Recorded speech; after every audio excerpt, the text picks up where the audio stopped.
So next, let's take a look at this example of a doubling time problem. So given in the problem, population grows according to the law of natural growth. The population doubles every 11.4 days. How long will it take for the population to triple? So assumptions that we're making in here, because it does grow according to the law of natural growth, we are going to be able to use our formula for the law of natural growth, which we introduced as being, come on, red, P of t is equal to P naught e to the kt. And the reason that we're using P for this one is because P is for population. Now, according to the information given to us in the problem, we have no initial population. As it turns out, that doesn't particularly matter. As long as we have the doubling time, we can figure out any other, proportional growth, like tripling, quadrupling, quintupling, those kinds of things. So the information that we have can be interpreted as the following. If we set t equal to 11.4, then the population is going to be twice whatever it was initially. Now, we don't need to know what that initial population is to be able to come up with an expression for it. We can just call it 2 times P naught. So let's go ahead and plug those things in over here. 2 times P naught is equal to P naught times e raised to the k times t. T in this case being 11.4 days. So when we are interpreting our tripling time, the units associated with that will be days. So here's why the initial population didn't matter. Red isn't working very well. I'm switching to pink. In order for us to isolate the exponential on the right side of this equation, the very first thing that we would need to do is divide out whatever the initial population is anyway. And when we do so, we're going to wind up canceling out the P naught that's on both sides of the equation. This takes itself to 2 is equal to e raised to the power of k times 11.4. Next thing we'll do to both sides of the equation is we want to get rid of the base of the exponential now. We could do so by taking the natural log of both sides of the equation. So next step will be the natural log of 2 is equal to the natural log of e raised to the k times 11.4. However, the reason that we take the natural log is because a logarithm base e and an exponential base e will cancel each other out very nicely. We get the natural log of 2 is equal to k times 11.4. Last step in solving for k is going to be to divide both sides by 11.4. Now, what we wind up with here is technically an exact figure. We get k is equal to the natural log of 2 divided by 11.4.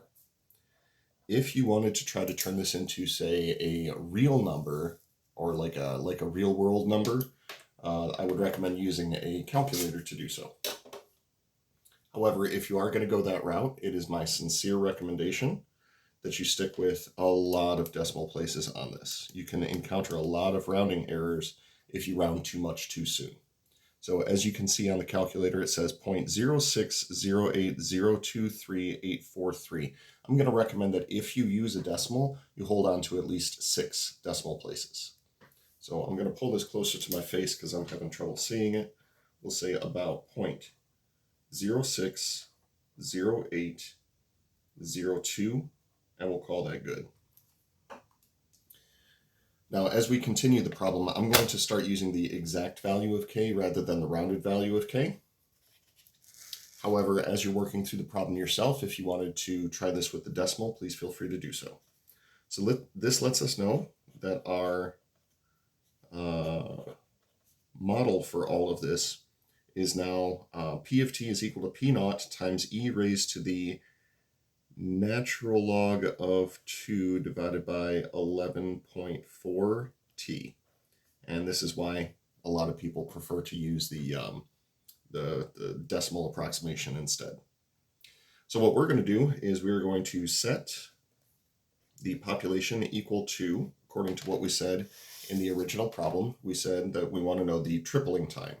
So we're going to set it equal to 3 times the initial population. So 3 times the initial population would be 3 times P naught. And as we experienced with the doubling time, As it turns out, we don't really need to know what the initial population is, as our first action is going to be to get rid of it. My goodness, that is cumbersome to write, isn't it? Well, the good news is that to solve for t here, it is essentially the same algebra as what we just used to solve for k back up here. So let's go through those steps. First thing, we'll divide both sides by p naught to get rid of the p naught that appears on both sides of the equation. So p naughts cancel, p naughts cancel. We're left with 3 is equal to e raised to the power of that very cumbersome k once again, times t. Then to get rid of our exponential, we'll be applying a natural log to both sides of the equation. We're going to shortcut it this time though, because the algebra again is the same as earlier.